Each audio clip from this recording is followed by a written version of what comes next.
साथियों, आज अध्याय नंबर 3 में मैं एक इम्पॉर्टेंट बात करूंगा जिसमें मैं चर्चा करूंगा एम नरसिम्हा राव के जजमेंट के ऊपर, जिसका उल्लेख जजमेंट के पेज नंबर 17 के ऊपर है। साथियों, वीडियो की शुरुआत करने से पहले मैं एक बात आपको स्पष्ट करना चाहता हूं कि कुछ लोग मुझसे पूछते हैं और मुझे कहते भी हैं कि जो वीडियोस आप बना रहे हो, जो आपके कंटेंट हैं, ऐसा लगता है कि इनडायरेक्टली और डायरेक्टली आप करप्शन को सपोर्ट कर रहे हो। साथियों, मैं लोगों को कहना चाहता हूं कि करप्शन होता क्या है, इसका परिभाषा क्या है।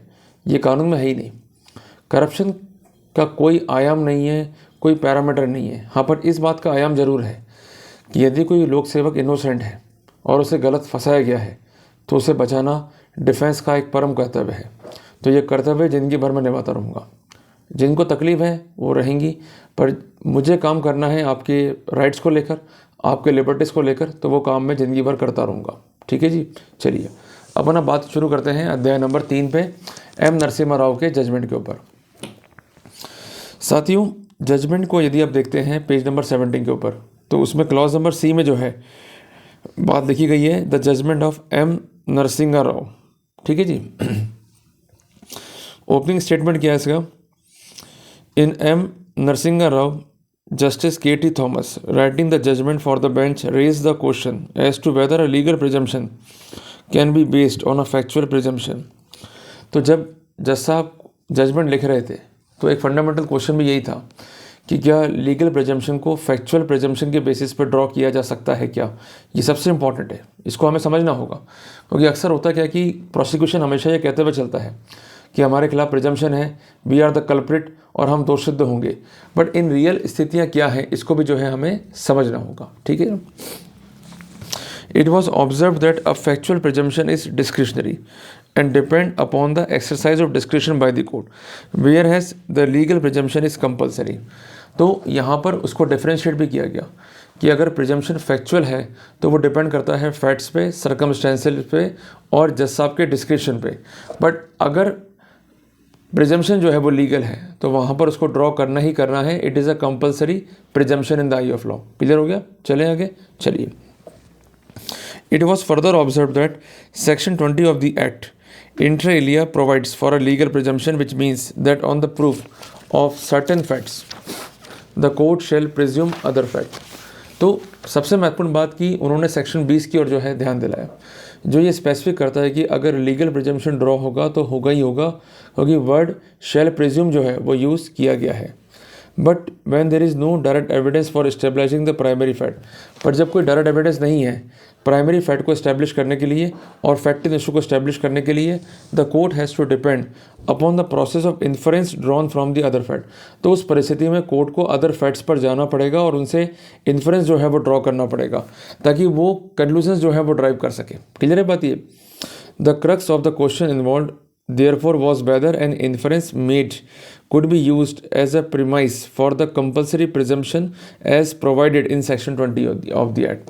तो कुल मिला के एक बात ये थी कि अगर प्राइमरी एविडेंस नहीं है तो क्या अदर फैक्ट्स पर हम इन्फ्रेंस ड्रॉ करके एक वैसा ही प्रिजम्पशन ड्रॉ कर सकते हैं जो हमने रियल फैक्ट्स के ऊपर ड्रॉ किया था as per section 20 of the act. ये था primary question M Narasimha Rao में। क्लियर है? चले आगे। चलिए, it is said that during the trial before the special जज, जब ट्रायल हो रही थी, 2 विटनेस ऑफ द प्रोसिक्यूशन, जो 2 विटनेस थे प्रोसिक्यूशन के, made a volte face during the trial and denied having paid any bribe to the appellant, कि उन्होंने डिनाई कर दिया कि हमने कोई ब्राइब ही नहीं दिया और वो टर्न हो गए हॉस्टाइल, और जो प्रोसिक्यूशन था उसको उन्होंने समर्थन नहीं दिया। And also denied that the appellate had demanded the bribe amount, और उनका ये भी कहना था कि अपीलेंट ने कोई ब्राइब अमाउंट डिमांड नहीं किया। Both the witnesses were turn hostile, और दोनों को जो है हॉस्टाइल टर्न अप किया गया। Accordingly to the appellant therein, the tented currency note were forcefully stuffed into his pocket, और उसका डिफेंस ये था कि जो नोट थे वो ज़बरदस्ती उसके नोट में जो है थ्रस्ट आउट किए गए या ठूसे गए। इन support of this he had examine 2 witnesses on the defence side, और जिसकी पुष्टि के लिए उसने 2 विटनेस जो है डिफेंस साइड पर एग्जामिन कराए। Both the trial court and high court disbelieve the defence witness, और हाई कोर्ट और ट्रायल कोर्ट ने उन्हें डिसबिलीव किया और ये कहा कि PW1 और PW2 को जो है इसने वन ओवर कर लिया, और जिस कारण ये जो है हॉस्टाइल हो गए और इन्होंने जो रिकॉर्डेड वर्जन था उसके अगेंस्ट जाकर जो है बयान दिए। और subsequently even by the statement recorded by the magistrate under section 164 of CRPC, और इसके साथ साथ जो मजिस्ट्रेट ने भी 164 सीआरपीसी के तहत बयान रिकॉर्ड किए थे उसके अगेंस्ट जाकर जो है बयान दिए हैं। ठीक है जी। अब यहाँ पर अक्सर हम ये तो गलती करते हैं, अगर हमें विटनेस को हॉस्टाइल कराना है तो आप करो, पर उसका एक बेसिक मेथड क्या है, उसको हम कहते हैं अनबिलीवेबल थ्योरी। इस तरह से बयान कराने की उनकी स्टेटमेंट हो जाए अनबिलीवेबल।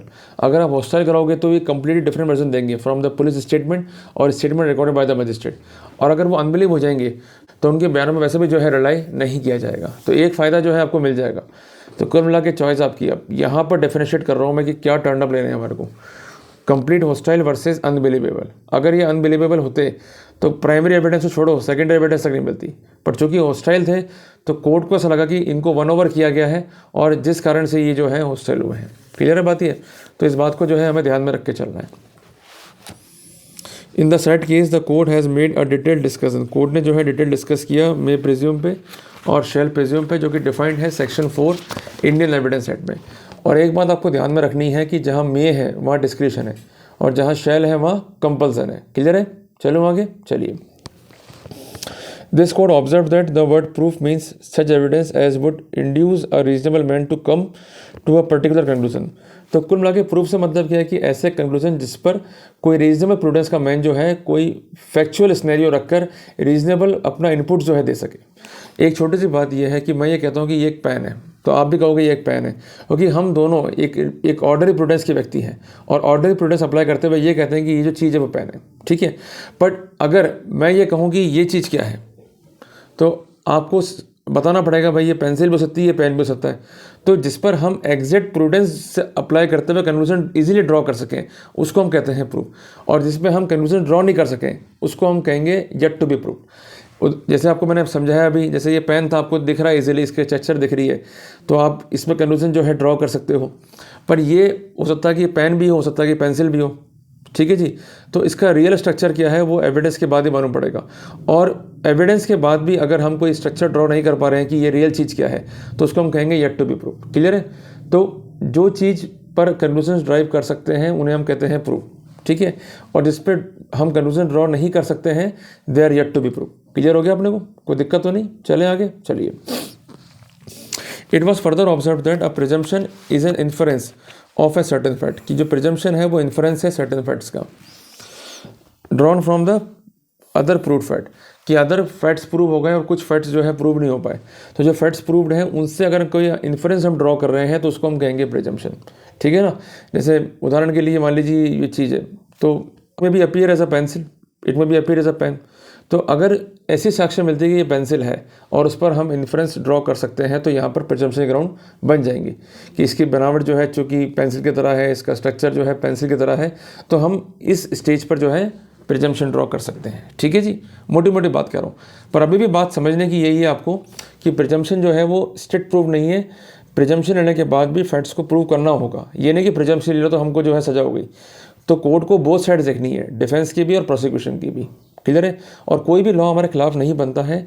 कुछ ऐसे लोग जिनका काम है अफवाह फैलाना, वो अफवाह आज ही फैलाते रहेंगे कि ये लॉ के खिलाफ है, आपको सजा हो जाएगी, अब आप नहीं बच सकते हो। पर मैं आपको रियल कह रहा हूँ कि जब तक आप कंसेप्चुअली क्लियर नहीं होगे ना तब तक कोई मतलब ही नहीं है। आपको कंसेप्चुअली क्लियर होना पड़ेगा। बल्कि ये तो और अच्छा रहा, हमें धन्यवाद देना चाहिए सुप्रीम कोर्ट का कि जो लॉ में एम्बिग्विटी थी वो अब बिल्कुल दूर हो चुकी है। अब हमें बिल्कुल मालूम पड़ चुका है कि हमें किस रास्ते पर चलना है, कैसे वर्कआउट करना है और किस तरह से हमें रिजल्ट्स को जो है ऑब्टेन करना है। ठीक है जी। अब हमें डर नहीं है कि एक जज तो मान रहा है इस थ्योरी को और एक जज मान रहा है सेकंड थ्योरी को। अब थ्योरीज स्टैब्लिश हो चुकी हैं और उसी के कॉन्सिक्वेंटल में हमें जो है वर्कआउट करना है। क्लियर होगी बात ये? चले आगे चलिए। The court is only applying a process of intelligent reasoning which the mind of prudent man would do under similar circumstances. तो कोर्ट के लिए भी वही पैरामीटर है जो एक मैन ऑफ ऑर्डनरी प्रूडेंस के लिए, कि जो वो समझ पा रहा है और जो वो इन्फरेंस ड्रॉ कर पा रहा है वैसा ही इन्फरेंस कोर्ट को ड्रॉ करना है। कोर्ट को अपना एक्स्ट्राऑर्डिनरी माइंड अप्लाई नहीं करना है, कोर्ट को अपना माइंड अप्लाई करना है वैसे ही जैसे एक man of ordinary prudence apply करता है फैक्ट्स के ऊपर। क्लियर है बात ये? चलिए। A presumption is not the final conclusion, जो मैंने आपको कहा भी था, to be drawn from the other facts. ये कंक्लूजन नहीं है, अभी भी प्रोसिक्यूशन को अपना केस प्रूव करना पड़ेगा। केवल उसको एक हेल्प कर रहा है कि जो फैक्ट्स वो लेके चल रहे हैं अगर वो प्रूव नहीं हो पाए और अदर फैक्ट्स अगर रिकॉर्ड पर हैं और उसको वो प्रूव कर पा रहे हैं तो उससे एक इन्फरेंस ड्रॉ कर लिया जाए। ठीक है जी। जैसे मनी जो है रिकवर हो गया अक्यूज से और अक्यूज के पास उसका स्पष्टीकरण नहीं है, तो ये फैक्ट से इन्फरेंस ड्रॉ हो सकता है। पर अगर मनी रिकवर्ड नहीं है तो फिर क्या इन्फरेंस ड्रॉ होगा? क्लियर है बात ये? चलिए, but it could be well be final if it is remain undisturb later. अगर ये अनडिस्टर्ब रहे और फैक्ट रिकॉर्ड पर है और उसको आप डिस्टर्ब नहीं कर पाए, तो उस पर्सपेक्टिव में प्रिजम्पशन जो है वो पुख्ता प्रूफ बन जाएगा। ये बात ध्यान में रख लेना। तो जो भी सर्कमस्टेंसेस हमारे खिलाफ हैं, या तो उस पर विरोधाभास लेकर आओ, और अगर जो खिलाफ नहीं है उससे हमें डरना नहीं है, और अगर विरोधाभास आप नहीं लेकर आए और उस पर आपकी जिरे नहीं है, तो they shall be deemed to be proved by the way of fiction of presumption. तो ये बात आपको दिमाग में रख के चलनी है। तो यहाँ पर अब खेल है मेरिट्स के वकीलों का। तो आपको था पहले कि अपन ने उछल करा लिया या गवाह मर गया तो अपन जीत गए, अब वो चीज़ें संभव नहीं है। अब थोड़ी सी मेहनत हमें करनी पड़ेगी और हमें एक्यूरेट जिरे करनी है, विरोधाभास लेके आने हैं और वो कंक्लूजन ड्राइव कराना है जिससे कोर्ट ये मान सके कि वास्तव में यहाँ फॉल्स इम्प्लीकेशन है, और हमें हर एक बिंदु पर जिरे करनी है, हर एक पॉइंट पर यहाँ पर हमें जिरे करनी है। ये बात हमें ध्यान में रख के चलनी होगी। क्लियर है? चलिए, the presumption in the law of evidence is a rule of law. तो अगर हम बात करते हैं लॉ ऑफ एविडेंस की, तो एक बेसिकली रूल ऑफ लॉ है indicating the stage of shifting the burden of proof, जो कि बर्डन ऑफ प्रूफ जो है शिफ्ट करता रहता है। तो इनिशियल बर्डन परिवादी पर है, अगर परिवादी अपने बर्डन को डिस्चार्ज कर पाता है और एलिमेंट्स को प्रूव कर पाता है तो वहाँ पर बर्डन शिफ्ट हो जाएगा अक्यूज पे। पर इसका अभिप्राय ये भी नहीं है कि अक्यूज को अपना केस प्रूव करना है बियॉन्ड रीजनेबल डाउट। अक्यूज को केवल संभावनाएं बतानी है और डाउट क्रिएट करने हैं प्रोसिक्यूशन में, जिसके लिए ये आवश्यक नहीं है कि अक्यूज जो है विटनेस बॉक्स में आए और अपना टेस्टिमोनी जो है स्टैंड करे। अक्यूज अगर प्रोसिक्यूशन गवाहों से जिरा करता है और जिरो में विरोधाभास पैदा करता है और प्रोबलाइज करता है केस को, तो ये भी अपने आप में एक सफिशिएंट फैक्टर है प्रिजम्पशन को रिब्यूट करने का। क्लियर है? From certain facts the court can draw an inference. किसी सर्टेन फैक्ट से जो प्रूव्ड है, कोर्ट जो है इन्फरेंस ड्रॉ कर सकता है, and that would remain until such inference is either disproved और डिस्पेल्ड। जब तक कि ये डिस्प्रूव्ड ना हो जाए तब तक ये इन्फरेंस रहेगा। जैसे डिस्प्रूव हो गया तो ये इन्फरेंस भी ख़त्म हो जाएगा। पर बार बार मैं कह रहा हूँ कि इसके लिए आपको बियॉन्ड रीजनेबल डाउट जाकर स्थितियों को साबित करने की आवश्यकता नहीं है, केवल और केवल हमें संभावनाओं पर स्थितियों को स्पष्ट करना है। उदाहरण के लिए ए ने बी से को जो है नोट दिए, ये मानना है प्रोसिक्यूशन का, बट यहाँ पर बी का डिफेंस क्या कि नोट लिए नहीं है, नोट थ्रस्ट आउट किए गए। तो ये इन्फ्रेंस उसको ड्रॉ करवाने पड़ेंगे कि थ्रस्टिंग कैसे हुआ, इसका अल्टीरियर मोटिव क्या था और किस तरह से मुझे ट्रैप आउट किया गया। मियर रिब्यूटल, मियर सजेशन सफिशिएंट वहाँ पर नहीं होगा। ठीक है ना? तो उसको इंसेप्शन से थ्योरी को रंग करना पड़ेगा और इंसेप्शन से रंग करते हुए जो एंड पॉइंट है वहाँ पर लाते लाते कई इन्फरेंस ड्रॉ करने पड़ेंगे। और एक महत्वपूर्ण इन्फरेंस है the inference of major contradiction, कि इसके बयानों में जगह जगह जो है विरोधाभास है, कभी ये क्या बोलता है, कभी क्या बोलता है, कभी क्या बोलता है। तो थोड़ा सा अब जिरे का पैटर्न जो है हमें इंप्रूव करना पड़ेगा और गंभीर विरोधाभास जो है पैदा करने पड़ेंगे। अब छोटे मोटे जिरे से काम नहीं चलेगा, एफिशिएंट जिरे जो है करनी पड़ेगी अपने को। ठीक है जी। It was held that for the purpose of reaching one conclusion, the court can rely on a factual presumption. तो कोर्ट किसी पर्टिकुलर कंक्लूजन पर रिलाई करते हुए एक प्रिजम्पशन को भी जो है ड्रॉ कर सकता है, बट ये फैक्चुअल प्रिजम्पशन होगा, ये कोर्ट का विवेक है, ये कंपल्सन नहीं है। अनलेस प्रिजम्पशन इज डिस्प्रूव, अगर प्रिजम्पशन जो है ड्रॉ हो गया है उसको डिस्प्रूव या रिपोर्ट नहीं किया जाता है, the court can treat the presumption as a proof. तो कोर्ट वहाँ पर प्रिजम्पशन को प्रूफ के रूप में जो है ट्रीट कर सकता है। तो मैंने आपको इसलिए बार बार कह रहा हूँ भाई थोड़ा समझ जाओ। अब थोड़ा सा अपने को एक्टिव होना पड़ेगा और हर एक बिंदु पे जिरा करनी होगी। हर एक पॉइंट जो प्रोसिक्यूशन लेके चल रहा है उसको हमको पकड़ के चलना पड़ेगा, अदरवाइज हमें रिलीफ नहीं मिलनी कोर्ट से, ये मांग के चलना आप। तो अगर आपको जीतना है तो आपको हर एक बिंदु पर प्रॉपर जिरा करनी है और ये शो करना है कि it is a ulterior implication on the part of the concern prosecution. Clear है? This court sounded a note of caution by stating that it may be unsafe to use that presumption to draw yet another discretionary presumption unless there is a statutory compulsion. तो एक बात यहाँ पर हमें help भी मिल जाती है और ये समझने की बात भी है कि जब तक प्रॉपर प्रिजम्पशन नहीं है, जिसको हम कहेंगे लीगल प्रिजम्पशन, तो उसको ड्रॉ किए बगैर या उसके बगैर फैक्चुअल प्रिजम्पशन ड्रॉ करना भी अनसेफ होगा। तो कोर्ट कभी भी, मैं कह रहा हूँ, आपको टांगना नहीं चाहती है, ना ही आपको फंसाना चाहती है। कोर्ट सिर्फ इतना चाहती है कि आप अपने केस पर जो है फोकस करो और फोकस करते हुए जो है जिरे करो। और एम नरसिंह राव में कहा कि परिवादी जो है होशल हो गया, सह परिवादी होशल करा दिया और उसके बाद एक सिंपल थ्योरी लेके मेरे जेब में जो है नोट पटक दिए या मेरी तरफ जो है नोट ठूसने का जो है प्रयास किया गया। बट प्राइमरी की इज़ दैट कि व्हाट इज़ अ मोटिव। जब तक मोटिव पर बात नहीं करोगे, खासकर अल्टीरियर मोटिव पे प्रोसिक्यूशन के, तब तक ये थ्योरीज जो है अपने आप में बेकार है। तो आपको एक थ्योरी लेके चलनी पड़ेगी, भाई मैंने इस पर ये कार्रवाई करी जिससे नाराज़ था और उसके बाद ये इसने मोटिव बनाया और एसीबी से कॉन्स्पिरेसी करते हुए आगे बढ़ा। तो उसके लिए आपको हर स्टेज पर जो है एविडेंस के लिए ज्ञापन कोर्ट में देने ही देने हैं, अर्जियाँ कोर्ट में देनी ही देनी है। और इसके लिए आपको मैं समय समय पर जो है गाइड भी कर रहा हूँ, कई वीडियोज़ जो है मैं लेके आ चुका हूँ, तो उनको देखो, उसको अप्लाई करो, तभी जो है आपको फ़ायदे होंगे। क्लियर है? चलिए, यहाँ पर कोर्ट ने रिलायंस प्लेस किया Suresh versus state of Maharashtra पे, citation in 1998, volume number 7, SCC page number 337, where in it was observe that the presumption can be drawn from 2 facts. Presumption को जो है ड्रॉ कर सकते हैं 2 फैक्ट से, by a process of probable and logical reasoning, not from other presumption. तो एक बात है, या तो प्रोबेबल रीजनिंग हो या लॉजिकल रीजनिंग हो, इसके अलावा किसी भी रूप में प्रिजम्पशन ड्रॉ नहीं होगा। ठीक है जी। अब ये प्रोबेबल रीजनिंग क्या है या लॉजिकल रीजनिंग क्या है, इसको भी हमको जो है समझना होगा कि मान लीजिए कोई फैक्ट लेके आ रहा है प्रोसिक्यूशन और सर्टन फैक्ट्स को जो है आपने डैमेज कर दिया, कुछ फैक्ट को आप डैमेज नहीं कर पाए और इस पर इन्फरेंस ड्रॉ हो सकता है, तो ये है लॉजिकल रीजनिंग। क्योंकि जो लॉ का मैंडेट है वो ये कहता है कि अगर कोई फैक्ट बच गया है जो अनरिपीटेड है, प्रिजम्पशन ड्रॉ करो, और जैसे ही प्रिजम्पशन ड्रॉ होगा तो it come इंटरली with in the preview of logical presumption also, कि कोर्ट को विश्वास दिला रहा नहीं साहब, कुछ ऐसे बातें हैं जो डिफेंस काट नहीं पाया, इस पर आप प्रिजम्पशन ड्रॉ करके उस पर बर्डन शिफ्ट कर सकते हो, और अगर वो बर्डन डिस्चार्ज नहीं कर पाया तो हमारा फैक्ट जो हम प्रूव नहीं कर पा रहे वो ईजिली प्रूव हो जाएगा। तो प्रिजम्पशन कोई बड़ा रोग नहीं है, प्रिजम्पशन केवल उनको सहायता प्रदान कर रहा है कि आपने पूरा शरीर तो काट दिया प्रोसिक्यूशन का, पर कुछ ऐसे हिस्से रह गए जिससे वापस से वो अपने आप को तैयार कर सकते हैं, अपने आप को वापस से जो है जनरेट कर सकते हैं, तो उन हिस्सों को भी आपको कट करना पड़ेगा। अगर वो हिस्से आपने कट नहीं करे और वो हिस्से ग्रो हो गए तो उस पर्सपेक्टिव में वो आपके लिए एक मुसीबत क्रिएट कर सकते हैं। तो आपको छोटी छोटी बातों का जो है ध्यान में रखना है और इजीली जो है हम केस से निकल सकते हैं। तो ये प्रिजम्पशन का आ जाना और ये डायरेक्ट डिमांड करना होना, इससे घबराने की बात नहीं है, केवल और केवल समझने की बात है कि हमें किस तरह से इस पर वर्कआउट करना है। ठीक है जी।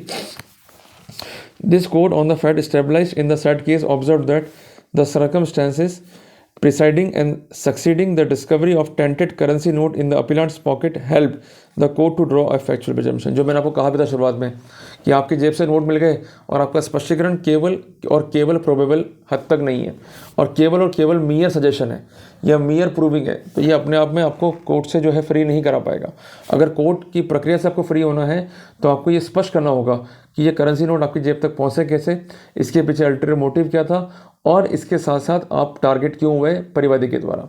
यहाँ पर भी डिफेंस क्या था कि वो पैसे जो है जेब में ठूस गया, बट पैसों की रिकवरी अपने आप में ही सफिशिएंट थी to draw the factual presumption. तो पैसे ठूस गया या पैसे फेंक गया या एक डेलिबरेट ट्रैप था, ये आपको साबित करना है, बट इसके लिए बियॉन्ड रीजनेबल डाउट नहीं जाना है। आप संभावनाएं क्रिएट करो, आप उनसे जेरे करो और इसके अलावा डिफेंस विटनेस को तैयार रखो और उनके समर्थन से आप ये प्रूव करो कि रियल में जो है नोटों को फेंका गया या नोटों को जो है टेंटेड किया गया या ठूसा गया या थ्रस्ट आउट किया गया। एक बात समझ लो कि डिफेंस विटनेस जो आप रखते हो वो रखो मजबूत। चलते फिरते विटनेस रखोगे तो वैसे ही दुख पा जाओगे। तो जिनको भी आप विटनेस रखते हो या विटनेस लेके आ रहे हो, they should be strong on the point of testification. अगर वो टेस्टिफिकेशन नहीं हो पाते हैं और सपोर्ट नहीं कर रहे हैं डिफेंस को और उनके बयान में जो है विरोधाभास है, तो वहाँ पर जो है दिक्कत हो जाएगी आपके लिए। और कहते भी है ना कि डिफेंस एक दोहरी तलवार है, अगर सही चली तो काट देगी प्रोसिक्यूशन को और सही नहीं चली तो डिफेंस को जो है काट देगी। तो ये बिंदु जो है आपको ध्यान में रखते हुए चलना है, बस इतनी सी बात मैं कहना चाहता हूँ। और यहाँ पर कोर्ट ने कहा कि ये फैक्चुअल प्रिजम्पशन जो है sufficient to draw the conclusion that the appellant has willingly received the tainted currency note. तो कोर्ट ने कहा ये प्रिजम्पशन जो है सफिशिएंट है कि उसने विलिंगली जो है करेंसी नोट एक्सेप्ट किए हैं, क्योंकि वो उसको खंडित ही नहीं कर पाया। तो एक मोटी मोटी बात समझ लो, प्रिजम्पशन थ्योरी क्या है कि कोई फैक्ट रिकॉर्ड पर है, कुछ फैक्ट पर आप खंडित कर पाए, कुछ फैक्ट पर खंडित नहीं कर पाए, तो जो फैक्ट खंडित नहीं हो पाए उस पर कोर्ट इन्फ्रेंस ड्रॉ करेगा। ठीक है जी। और उस इन्फ्रेंस को आपको डिस्प्रूव करना है कि वो इन्फ्रेंस गलत है। अगर वो डिस्प्रूव नहीं कर पाए या वो आप रिब्यूट नहीं कर पाए तो वो फैक्ट जो है प्रूव हो जाएंगे, तो कोर्ट के लिए ईजी रहेगा कन्विट करना आपको। और मैं आपको एक एग्जाम्पल समझाना चाहूँगा इसी स्टेज के ऊपर। जैसे मान लीजिए एक रिकॉर्डिंग आ गई रिकॉर्ड पे कि ये रिकॉर्डिंग ए और बी के बीच की है, तो यहाँ पर बी की ड्यूटी क्या है कि वो प्रोबलाइज करे कि ये रिकॉर्डिंग मेरी नहीं है। तो पहले तो जेरे करे और वो जेरे में कुछ फैक्ट रिपीट नहीं कर पा रहा है, तो वहाँ पर वो वॉइस स्पेक्ट्रोस्कोपी या ऑडियोमेट्री के पॉइंट पर एक्सपर्ट की बयान कराए कि आवाज़ मेरी नहीं है, ताकि कोई भी ग्राउंड कोर्ट के पास में नहीं रहे to draw the adverse inference. अगर वो ग्राउंड कोर्ट को मिल गया तो आपके लिए दिक्कत हो सकती है। क्लियर है? तो आपको टेंटेटिवली और टेक्निकली और कंक्लूसिव जेरे जो है करनी पड़ेगी। अब थोड़ी सी मेहनत हमें करनी है, इस बात को हमें ध्यान में रख के चलना पड़ेगा। फिर कोर्ट ने यहाँ पर रिलाई किया on judgment of Hazarilal versus State Delhi Administration 1980 SCC page 390. This court reasoned on the facts of that case that in the absence of direct evidence, कि direct evidence नहीं भी है to show that public servant had demanded the money or accepted the money, no presumption under section 4 of the act could be drawn merely on the recovery of marked currency note. कि जब तक कोई direct demand नहीं है या voluntary acceptance नहीं है तो मियर रिकवरी से प्रिजम्पशन ड्रॉ नहीं होगा. Speaking for a bench of 2 जजेस, justice Reddy observe that it was not necessary that passing of money should be prove, कि पासिंग ऑफ मनी जो है प्रूव किया जाए by direct evidence, as it could be proved by circumstantial evidence also. Also under section 114 of Indian Evidence Act, the court may presume the existence of fact which happened in common course of natural event. और अगर कोई outcome है तो उस outcome को court जो है presume कर सकती है 114 ऑफ इंडियन एविडेंस एक्ट में, जो कि स्पेसिफिक करता है कि अगर कोई फैक्ट है और वो आउटकम है in the continuous of certain events, तो उस कंडीशन में वो फैक्ट एग्जिस्ट करता है, कोर्ट ऐसा प्रिज्यूम कर सकती है. क्लियर है? जैसे वो आपके पास में आया, उसने आपको ऑफर दिया या आपने उसको ऑफर दिया और अल्टीमेटली आपने ब्राइब लिया और ब्राइब से रिकवर हो गया, तो मियर रिकवरी भी है यहाँ पर, बट इसका भी प्राय ये नहीं कि आप बच के निकल गए. यहाँ पर पॉइंट ये है कि अगर रिकवरी है और रिकवरी प्रॉपर खंडन नहीं है तो उस पर्टिकुलर फैक्ट के पर्सपेक्टिव में कोर्ट प्रिजम्पशन ले सकता है, क्योंकि वो कई इवेंट्स का आउटकम है. क्लियर है? तो थोड़ा सा अपने को ध्यान रख के चलना है और कोई टेंशन वाली बात नहीं है अपने लिए. ये बात जो है आप ध्यान में रख के चलो. और ह्यूमन कंडक्ट और पब्लिक और private business. The accused in Hazarilal has taken the currency note from his pocket, उससे पैसा लिया, जेब में रख लिया, and flung them across the wall, and said notes had been obtained from PW3 therein a few minutes earlier, who was shown to be in possession of note. तो यहाँ पर जो नोट थे वो लाके इनिशियली तो पेश करे परिवादी ने, डिपार्टमेंट को दिए, उस पर जो है पीरियड प्रोसीडिंग हुई, फिर वही नोट जो है रिकवर हुए कंसर्न अक्यूज से, तो ये प्रिजम्पशन ड्रॉ करवा लेता है. तो अगर रिकवरी भी हो रही तो आपको थोड़ा सा स्पष्टीकरण देना पड़ेगा, पर वो मियर एक्सप्लेनेशन नहीं होना चाहिए. इस तरह से जिरा करनी कि आप उस रिकवरी पे जो है विरोधाभास पैदा कर दो, तो प्रिजम्पशन जो है इजीली रिवोक हो जाएगा, अदरवाइज दिक्कत होगी अपने को. क्लियर हो गया ना? अब तो कोई दिक्कत तो नहीं है, पर एक झंझट खत्म हुई कि कोई जज इस तरफ से मान रहा है, कोई जज इस तरफ से मान रहा है. अब हमको मालूम है कि हमें किस तरफ से हिट आउट करना है, तो हमें अब कोई दिक्कत नहीं है. Hence the presumption will be attracted although it was a rebuttable presumption. Presumption जो है वो रिब्यूटेबल है, पर इसका अभिप्राय ये नहीं है कि कोई मटेरियल जो है आप सप्लाई नहीं करेंगे. आपको मटेरियल देना होगा, या तो जिरा के फॉर्म में दें या अपना विटनेस ला के दें, पर आपको इफेक्टिव जिरा करनी है. ठीक है जी. The accused was therefore held rightly guilty, जिस कारण अक्यूज को जो है राइटली गिल्ट किया गया. दस इन एम नरसिम्हा राव, जिस कारण एम नरसिम्हा राव में 3 जजों की बेंच ने अप्रूव कर दिया जो रीजनिंग अप्लाई कराई थी हजारीलाल में 2 बेंचेज ने. And this court observe that once it is established that there was a demand और पेमेंट और एक्सेप्टेंस ऑफ ग्रेटिफिकेशन, कि अगर साबित हो जाए कि यहाँ डिमांड थी ग्रेटिफिकेशन की, and once the foundation facts are prove the presumption for payment और acceptance of illegal gratification was applicable. कि एक बार डिमांड जो है साबित हो जाए और फाउंडेशन फैक्ट जो है इस्टेब्लिश हो जाए तो वहाँ पर प्रिजम्पशन ड्रॉ हो जाएगा. तो इस पर घबराने की बात क्या रही, मुझे आप बताओ. ये तो होता आ रहा है ना भाई, जो भी फैक्ट प्रोसिक्यूशन लेके चलता है तो उस पर वैसे जीरा करनी है आपको, उनको डैमेज करना है. और अगर डिमांड और फाउंडेशन फैक्ट्स जो डिमांड को साबित कर सकते हैं, अगर वही स्पष्ट नहीं है तो प्रिजम्पशन ड्रॉ ही नहीं होगा. तो रूलिंग कौन से खिलाफ आ गई मुझे बताओ, आप क्यों घबरा रहे हो फिर आप. As set presumption of facts was not rebutted, अगर इसको रिब्यूट नहीं करा तो ये प्रिजम्पशन आपके लिए घातक हो जाएगा. Consequently, the legal presumption was to be drawn that the gratification was accepted as a motive or reward, कि gratification को as a motive और reward लिया गया है for doing और forbidding to do, किसी काम को करने के लिए या ना करने के लिए. तो यहाँ presumption जो है valid presumption है as per section 20 of the act. Clear हो गया अब तो? कोई दिक्कत तो नहीं? चलिए. It was further observed that the prosecution has proved that the appellant therein has accepted the gratification. The court was under legal obligation और compulsion to draw a legal presumption, कि जैसे ही प्रोसिक्यूशन ने कुछ फैक्ट्स प्रूव करे और वो fact अनरिप्यूटेड हैं, तो वहाँ पर इन्फरेंस ड्रॉ करते हुए ये मान लिया गया कि yes he has taken the money, क्योंकि यहाँ पर फैक्ट्स को जो है वो डिस्प्यूट नहीं कर पाया था. It was further observe that the 2 witnesses examined on the defence side were unable to rebut the presumption raise, and hence this court dismiss the appeal and found accused guilty. तो वहाँ पर जो defence witness भी हुए तो वो rebut के point पर जो है कोई इन्फ्रेंस ड्रॉ नहीं कर पाए, तो वहाँ पर कोर्ट ने जो है अक्यूज को राइटली गिल्ट किया, ये कोर्ट का मानना था। Another judgment referred to in the reference order which is a case which arises under the Act of 1947 कि एक जजमेंट इसके अलावा और भी था जो कि रेफरेंस ऑर्डर में अराइज हुआ, जिसका नाम है Kishan Chand versus state of Rajasthan. Citation है 1982 SCC page 466। In the said case, it was observed that it was a case of entrapment where the complainant has given a bribe and demand of said bribe was also present. It was observed that the evidence on record, for instance, the complainant visit to Anti-Corruption Bureau regarding the protection of currency note, regarding the superior officer engagement in trap making, and regarding the raid party going to the house of accused, indicated that the prior demand for payment was made by the accused and same was circumstantial evidence. तो एक important बात समझना यहाँ पर आप कि इस case में जो इम्पोर्टेंट पर्सपेक्टिव क्या था कोर्ट का, कंसर्न ब्यूरो पे जाना, उसके बाद नोट्स अप्लाई करना, उस पर केमिकल जो है अप्लाई करना, उसके बाद पोस्ट ट्रैप अरेंज करना, ये भी एविडेंसेस हैं। अगर ये एविडेंसेस अनरिप्यूटेड हैं तो they may help the prosecution to prove.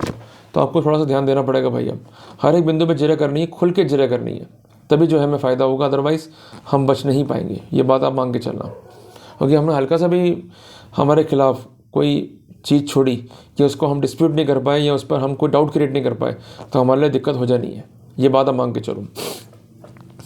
In the aforesaid case the common thread watch runs through is that the complainant was not available to let in evidence, hence there was absent of direct evidence। तो एक मोटी मोटी बात क्या है कि पहले क्या था, परिवादी नहीं आ पाया, एब्सेंट था, और उसकी डेथ हो गई है, कई कारण रहे, तो वहाँ पर सर्कमस्टेंशियल एविडेंस की भी हेल्प लेकर कन्विक्शन करना संभव था। तो आप लोग जो जिरे के बिंदु हैं उनको और एलेबोरेट करो, पोस्ट ट्रैप, प्री ट्रैप, इसके अलावा वेरिफिकेशन के बिंदु पर एट लेंथ जिरे करो, विरोधाभास क्रिएट करो बार बार, ठीक है जी। In B Jayaraj the complainant did not support the prosecution.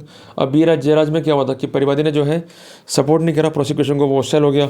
और पी सत्यनारायण मूर्ति में भी ऐसी स्थिति देखने को मिली कि परिवादी जो है वो एक्सपायर हो गया, ठीक है जी। और नरसिम्हा राव में क्या था कि प्रोसिक्यूशन विटनेस भी हॉस्टाइल हो गए, बट वहाँ पर कोर्ट ने हेल्प ली सर्कमस्टेंशियल एविडेंसेस की। तो कोर्ट ने बी जयराज में और सत्यनारायण मूर्ति में तो अक्यूज को जो है एक्विट कर दिया, बट नरसिम्हा राव में दो विटनेस हॉस्टल होने के बाद भी कोर्ट ने जो है कन्विक्शन करा, क्योंकि जो सर्कमस्टेंसेस फाइल पर थी उनको अक्यूज रिब्यूट नहीं कर पाया, और ये सर्कमस्टेंसेस कोर्ट के लिए सफिशिएंट थी टू ड्रॉ द इन्फरेंस। तो कुल मिला के आपको एक बात समझनी है कि जो अदर एविडेंसेस फाइल पर हैं, जैसे वेरिफिकेशन की, प्री ट्रैप की, पोस्ट ट्रैप की, तो उस पर एटलेंस जिरह करनी पड़ेगी, अदरवाइज प्रिजम्पशन ड्रॉ होगा, तकलीफ जो है हमारे को हो जाएगी और उनका कुछ नहीं बिगड़ेगा, ठीक है। तो उसके बाद जो है अब शुरू होते हैं सबमिशन, जिनको हम डिस्कस करेंगे पार्ट नंबर 4 के अंदर। तो एक मोटी मोटी बात हमें समझनी है आज के लिए कि बी जयराज में और सत्यनारायण मूर्ति में कोर्ट ने केवल डायरेक्ट एविडेंस को बनाया बेसिस, पर इस केस में क्या था कि अगर डायरेक्ट एविडेंस नहीं भी है तो सर्कमस्टेंशियल एविडेंस पर भी हम कन्विक्शन कर सकते हैं अगर वो रिब्यूट नहीं हुई है या डिस्प्रूव नहीं हुई है। पर पैरामीटर क्या है, प्रेपोनेंस और प्रोबेबिलिटी पर आपको जिरह करनी पड़ेगी और विरोधाभास लेके आने होंगे, otherwise you will be in the hot water.